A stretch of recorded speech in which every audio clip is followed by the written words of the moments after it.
Bienvenidos a Diseñando mi vida, tu espacio para sumergirte en el mundo de los libros de una manera única.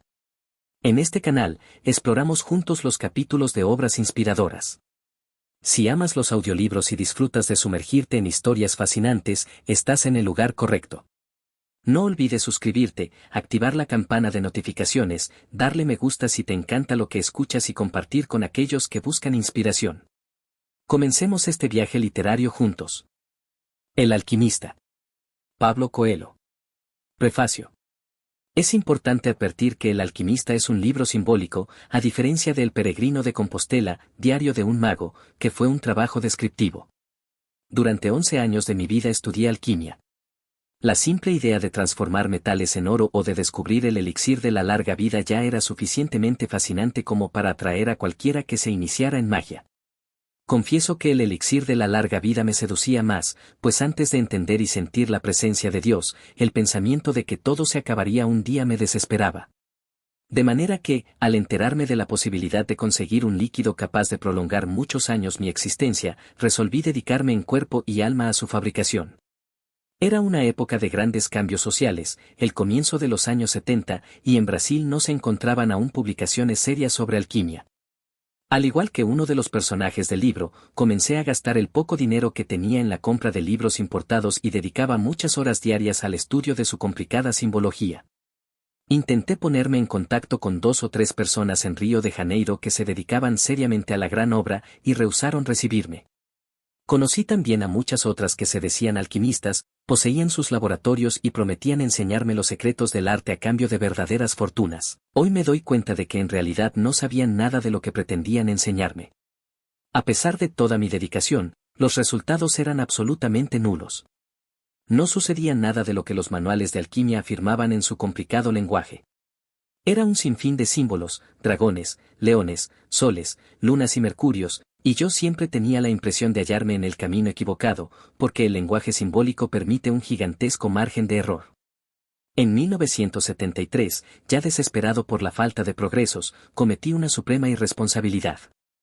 En aquella época yo estaba contratado por la Secretaría de Educación del Mato Grosso para dar clases de teatro en dicho estado, y decidí utilizar a mis alumnos en laboratorios teatrales cuyo tema era la tabla de la esmeralda. Esta actitud, unida a algunas incursiones mías en las áreas pantanosas de la magia, hizo que al año siguiente yo pudiera sentir en mi propia carne la verdad del proverbio, el que la hace la paga. Todo a mi alrededor se derrumbó por completo.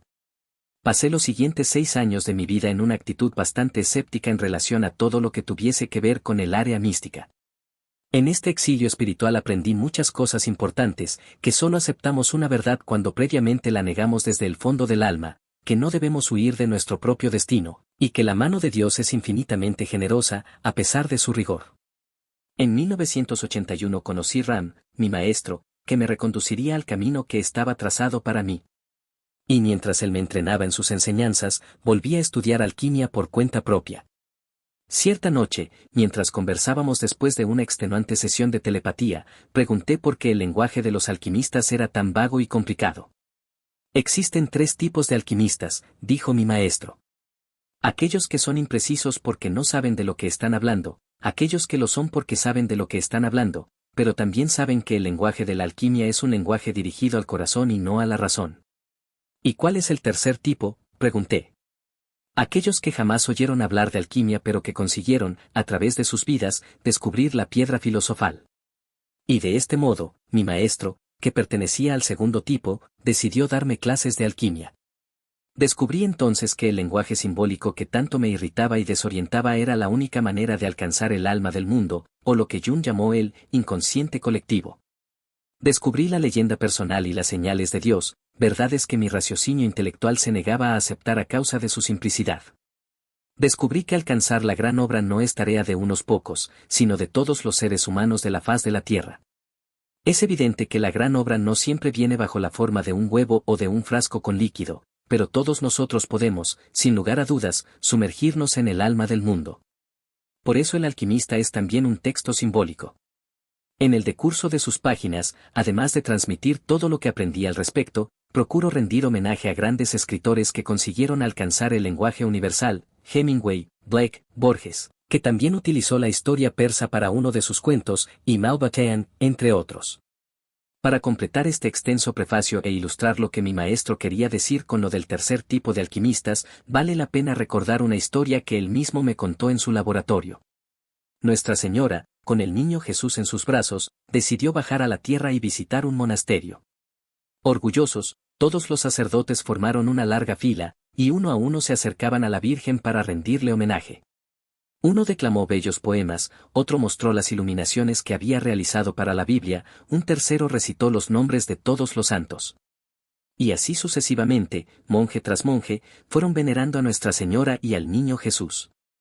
En el último lugar de la fila había un monje, el más humilde del convento, que nunca había aprendido los sabios textos de la época.